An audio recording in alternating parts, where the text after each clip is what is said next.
Beleza, galera? Bem-vindo a mais um vídeo. Beleza, galera? Bem-vindo a mais uma palavra. Obrigado você que está acompanhando o nosso canal. Lembrando, deixa seu like, se inscreva no canal, porque afinal de contas nós te abençoamos, você nos abençoa e esse canal pode crescer cada dia mais e mais a mais pessoas, certo? E afinal de contas, galera, não custa nada, né? É mesmo, É mesmo, Então, estou aqui hoje para falar um pouquinho, né, sobre um testemunho, uma coisa que eu acho muito interessante contar e às vezes a gente não conta e o testemunho ele ajuda muito as pessoas. E eu gostaria um pouquinho de compartilhar um pouco da minha história, da minha experiência com você. Eu quero falar um pouquinho sobre a concepção da minha filha, mais ou menos 2010, por aí mais ou menos.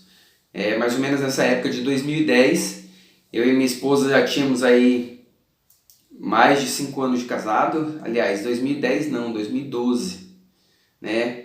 Mais ou menos 2012, nós tínhamos aí já alguns anos de casado e como todo casal vem aquele desejo então de você ter filhos, né? É óbvio, fora a pressão, aquela coisa toda que nós já sabíamos lidar muito bem, porque a família pede, né? Os avós falam, e aí, eu quero netos, e aí, cadê meus netos, cadê os netos, né? Fora isso, a gente curtiu muito, passeou muito, e aí fica uma dica para os casais, casem, curtam muito, né? Aproveitem, viajem bastante e depois tenham a experiência de ter seus filhos.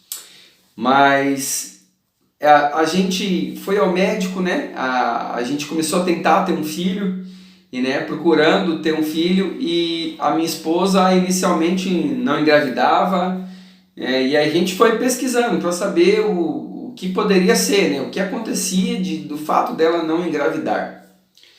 E nós fomos ao médico, né? E o primeiro médico dela falou assim, olha, começou a estudar, pediu alguns exames, né, estudar o caso dela, porque a gravidez não acontecia. 2 pessoas saudáveis e acabava não tendo gravidez. E falava para ela assim, em um dos exames, falou, olha, o seu útero está aumentado, como se você fosse uma mulher que tivesse tido 5 filhos. Eu e minha esposa casamos relativamente jovens, eu tinha 22 e ela tinha 20 anos. E aí, mais ou menos depois de 8 anos que nós desejamos ter um filho, no caso, uma filha. E aí, nós fizemos esses exames e o médico falou, o seu útero é um útero aumentado. Nós vamos ter que retirar o seu útero. Então vocês sabem que para uma mulher, quando fala retirar o seu útero, é dizer, você não vai ser mãe, você não vai gerar filhos. E aquilo incomodou muito ela e eu falei, não, vamos atrás de uma outra opinião, vamos atrás de um outro médico que possa nos dar um outro diagnóstico, para a gente ter uma base, né? E aí nós fomos em um outro médico e eu até brinquei, falei assim, eu quero um médico mais velho. Esse médico é relativamente muito jovem, então as técnicas dele serão técnicas mais modernas, e de repente a visão dele é essa. E aí nós procuramos um outro médico, já um médico mais velho. E aí à medida que nós fomos nesse médico mais velho, ele falou assim, foi interessante que ele falou assim, perguntou quem era o médico dele, foi engraçado. E esse médico mais jovem tinha sido aluno dele, foi até engraçado ele falar isso, então ele conhecia. Ele falou, não, nós não vamos condenar esse útero. Não, nós vamos tomar um remédio, nós vamos fazer tal coisa e vamos esperar, né? Tem algumas coisas que impedem, mas isso aqui com certeza... O médico falou, nós vamos tomar alguns remédios, você vai tomar um remédio e nós vamos esperar para ver o que vai acontecer, certo? E a gente ficou nessa busca, né? Tomando os remédios, fazendo os procedimentos e aguardando o tão sonhado filho. E aí, nesse meio caminho, e é interessante dizer que o médico falou assim, agora, depois que ela tomou um tempo dos remédios, e aí fica, maridos, ajudem as suas esposas. Eu lembro que o meu celular despertava para ela tomar um remédio, e o dela também, para a gente não esquecer que ela tinha que tomar aquele remédio para ajudar ela, né? E aí o médico falou, esqueça que o bebê vai vir. Até o médico disse assim, você não quer fazer uma faculdade? Você não quer fazer alguma coisa?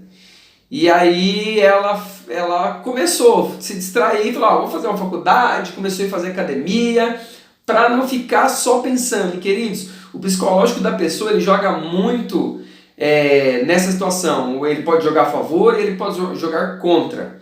Mas o fato é que o médico falou que depois que a gente fez aquele tratamento, depois de um tempo, ela estava liberada, que estava tudo normal.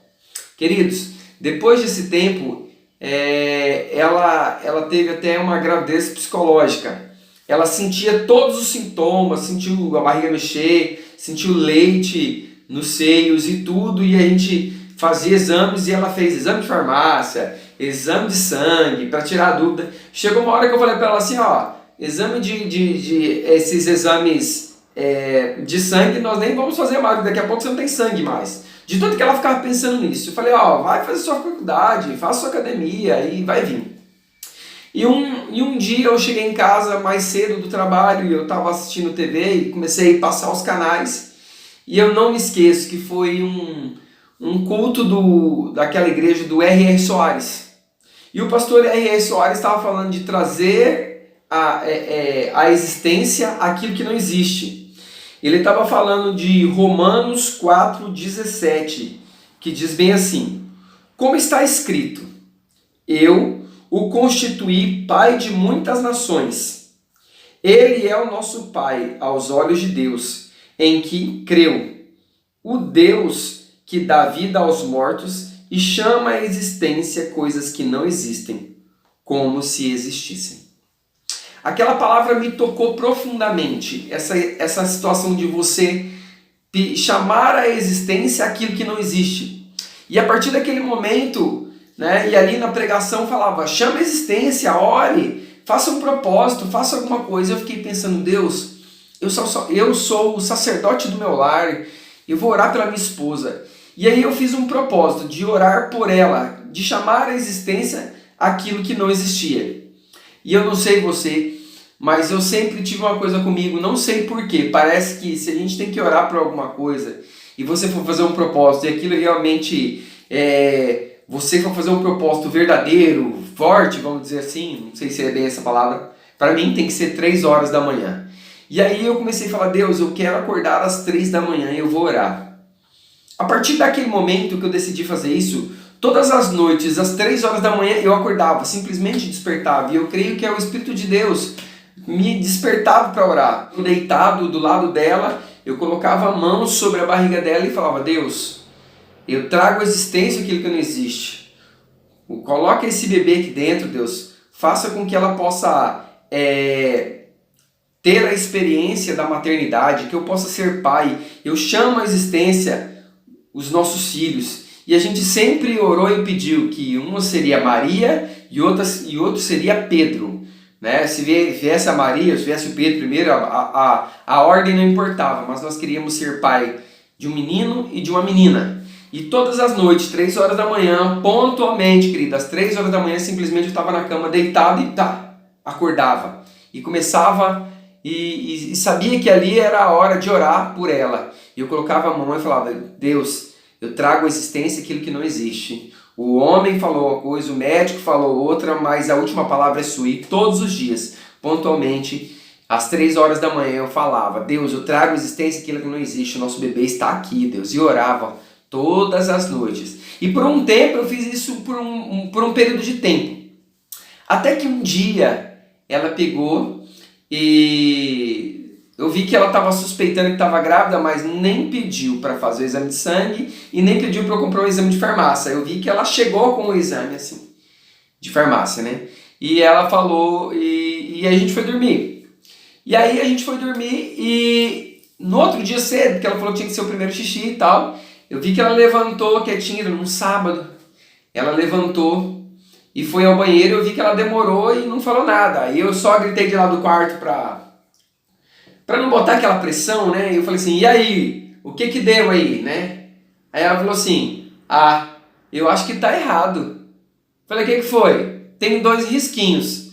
Queridos, eu fui ao banheiro e quando eu vi aquilo, eu ajoelhei e comecei a agradecer muito a Deus. E comecei a agradecer a Deus de dizer, Deus, o Senhor realmente é verdadeiro. O Senhor realmente existe, o Senhor traz existência aquilo que não existe, e a oração do justo, ela pode muito em seus efeitos, a oração do justo, ela não volta vazia. Eu comecei a chorar e agradecer a Deus, e ela estava assim em choque, dizendo assim, não estou entendendo o que está acontecendo, será que isso é verdade? Eu falei, amor, nunca teve 2 risquinhos, nunca teve, você está grávida, Deus nos deu a oportunidade de sermos pais. Queridos, foi um dos dias, eu posso classificar, se não o dia mais feliz da minha vida. E aí ela ficou tão assim atordoada que ela falou, eu preciso de um exame de sangue. E aí nós fomos fazer o exame de sangue. Quando ela pega o exame de sangue não falava assim, está grávida, ou é positivo para a gravidez, falava só uma porcentagem. Ela falou, não, eu não aceito, eu preciso ir ao médico. E aí nós fomos ao médico. Quando o médico abre, o médico olhou assim, muito bem. É que eles estavam com medo de dizer, parabéns, você está grávida. Queridos, não tem preço. E aí nasceu aí, como você pode ver, essa maravilha que é a minha filha, é uma herança do Senhor, é uma bênção do Senhor. E aí, lógico, depois, posteriormente, 6 anos depois veio o Pedrão, como você pode ver aí, depois o testemunho falando do Pedrão vai ser uma outra situação, uma outra coisa. Outro dia eu vou contar, mas é só para você entender que você tem que crer e trazer a existência, como diz a palavra em Romanos 4,17, aquilo que não existe. Ore a Deus, ore com fervor, peça ao Senhor e o Senhor vai fazer. O Senhor tem prazer em alegrar o nosso coração. Se é algo justo, é algo de bom grado, é algo que não te envergonha, que não envergonha a palavra, porque o Senhor não pode realizar, o Senhor pode realizar. E essa é a minha experiência e o nosso testemunho com relação à nossa herança, que é a nossa Maria Luísa, a nossa Malu, né? E posteriormente depois o Pedrão, o Pedro, que também é uma experiência muito marcante nas nossas vidas. Queridos, é só para você ver que o Senhor ele tem prazer em realizar sonhos. Não desista do seu sonho. Traga à existência aquilo que não existe com as suas orações. Beleza? Não se esqueça, deixa seu like, ative o sininho das notificações. Afinal de contas, não custa nada. Você abençoa a minha vida, eu abençoo a sua vida. Fique com Deus. Até a próxima. Tchau, tchau.